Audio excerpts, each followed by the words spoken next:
Oke, Assalamualaikum warahmatullahi wabarakatuh. Selamat datang di video tugas kami. Di sini saya akan menjelaskan tentang SQLite. Jadi bagaimana kita menggunakan SQLite pada Android. Nah, di sini kita bisa melihat saya mempunyai ada dua kelas ya. Jadi di sini ada dua kelas dan juga satu layout. Nah, untuk layout sendiri ini kita menggunakannya di main activity, tapi ada satu kelas yang menarik nih, yaitu database helper. Nah, database helper ini kita gunakan untuk membuat koneksi kepada SQLite dan juga membuat tabelnya ya. Kita bisa lihat di sini ada import Android database SQLite database. Juga ada SQL helper, terus ada kursor. Nah, di sini konteks dan content values. Nah, sebelumnya untuk SQLite sendiri merupakan sebuah database internal di dalam sebuah handphone. Nah, ini difungsikan untuk menyimpan data secara internal di dalam handphone sendiri. Oke, mungkin sampai di situ dulu untuk SQLite sendiri, dan di sini kita masuk ke dalam codingnya. Di sini ada database helper kelasnya di-extend ke dalam SQLite Open Helper, yang dimana dia akan mengambil data library dari SQLite Open Helper ini ya. Dan di sini ada beberapa variabel, ada variabel database name student, ada table name-nya student table. Jadi kita buat tabelnya ya, table menggunakan student table. Di sini kolom 1 ada name, ada kolom 2 nama, dan juga kolom 3 adalah mark atau kita bisa bilang nilainya. Nah, di sini kita akan buat on-create-nya ya. Untuk buat database-nya di sini ada db_exec_sql. Ini merupakan content create table. Content create table di mana kita akan membuat tabelnya.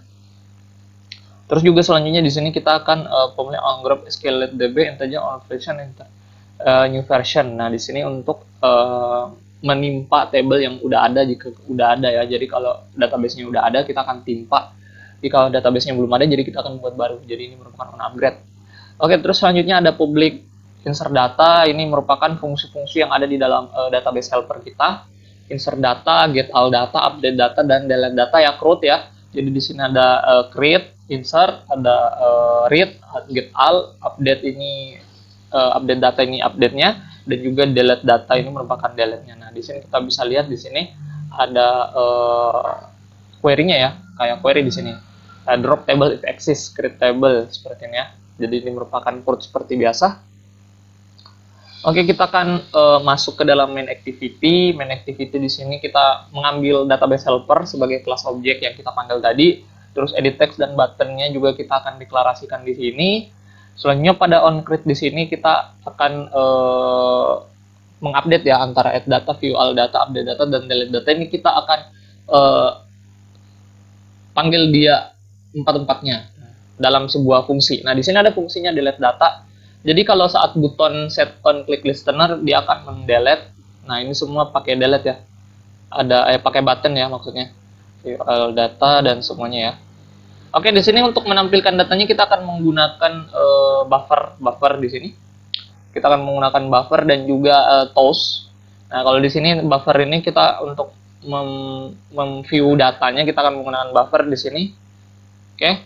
Terus juga di sini saya memanggil sebuah perintah khusus ya di sini ya. Saya tambahkan perintah khusus yaitu print strict check lulus. Jadi ini merupakan cek kelulusan. Jadi kalau data tadi cuma 3, saya tambah menjadi data keempat yaitu lulus tidak lulusnya ya, dengan indikator 65. Jadi nilai di atas 65 itu lulus. Oke, kita langsung saja masuk ke dalam pengetesan aplikasinya. Oke, saya akan jalankan.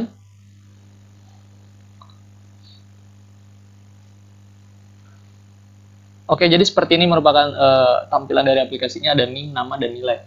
Nah, kita coba view all data dulu. Oke, error nothing found, berarti data tidak ada ya di dalam ya. Saya akan coba insert 20201301, nama Harun, nilainya mungkin 50 ya. Kita akan coba add datanya. Oke, data inserted, berarti data berhasil masuk ya. Seperti ini, data inserted, data berhasil masuk. Kita akan view all, kita akan melihat datanya apakah ada. Oke, jadi datanya ada ya. NIM 221301, nama Harun, nilai 50, hasil tidak lulus. Nah, ini merupakan data keempat yang saya deklarasikan tadi. Ini data lulus tidak lulusnya berdasarkan dari data ketiga ya, dari nilai ini. Nah, misalnya kalau misalnya saya pengen mau ubah update ya, kita ubah nama ininya, kita ubah nilainya, misalnya Harun, saya mau ubah nilainya jadi 90. Oke, kita akan update datanya. Oke, kita coba view. Jadi dia sudah 90 dan juga sudah lulus ya. Nah, itu untuk update data. Nah, bagaimana kalau kita mau tambah data baru? Kita coba tambah data baru ya. Misalnya 21 di sini kita akan masukkan nama Dedi Suwarna. Misalnya kita akan kasih nilai 100. Oke, kita add data di sini. Kita view dan nama Dedi Suwarna sudah masuk ya. Jadi ada seperti 3, 1, 2. Oke, kita akan tambahkan satu lagi nih. Misalnya kita akan tambah lagi dengan Pak Christian. Misalnya Christian. Kita kasih nama 100 juga. Oke, kita view. Jadi sudah ada 3 nilai. Jadi nilai pertama, nilai kedua, dan nilai ketiga.